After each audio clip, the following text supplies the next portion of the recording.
որ Փաշինյանը քիչ առաջ տեսանյութ է հրապարակել, ասում է Ալեն Սիմոնյանին, ասում է իքի բիր ասեցիր, հիշեցի, ընդդիմությունը ինչի է այդպես пассив։ Չգիտեմ ինչ ասել։ Հա, տարօրինակ է, որ իքի բիրը որ լեզվով է։ Հայերեն չի, կարծես թե։ Հա։ Հա, այո։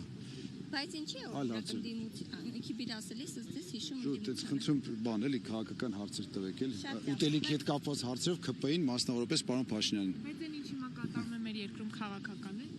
Քաղաքականություն է սա։ Դե քաղաքական մեր խոսքի մակարդակը այսօր էս է։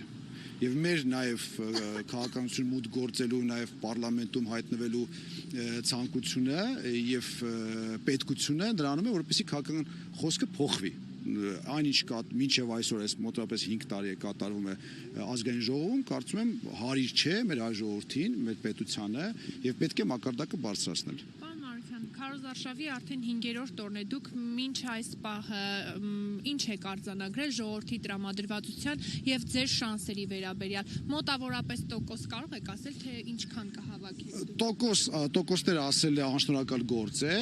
բայց մենք համոզմունք ունենք, որ մենք շեմը ախտարելու ենք, այսինքն մեր ծրագրի մինիմումը լուծելու ենք։ Մենք ունենք երկու ծրագիր՝ մինիմում եւ մաքսիմում։ Մինիմումը հայտնել պարլամենտում, որպեսզի ընդդիմափոխություն լինի եւ քաղաքական խոսքը փոխվի, մակարդակը բարձրացվի եւ ծրագիր մաքսիմումը դա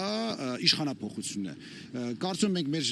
ծրագիր մինիմումը կկատարենք, իհարկե ժողովրդի օգնությամբ, նաեւ օգտվելով առիթից խնդրում եմ բոլորին, որպեսզի անպայման հունիսի 7-ին գնան ընտրության, որոշեն ում են ուզում ընտրեն, եթե չգիտեք ում ընտրեք, մեզ ընտրեք։ Հա։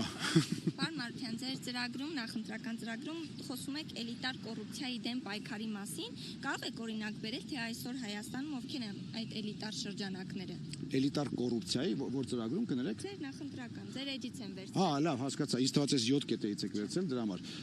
Էլիտար կոռուպցիան, հա, իհարկե համեցեք։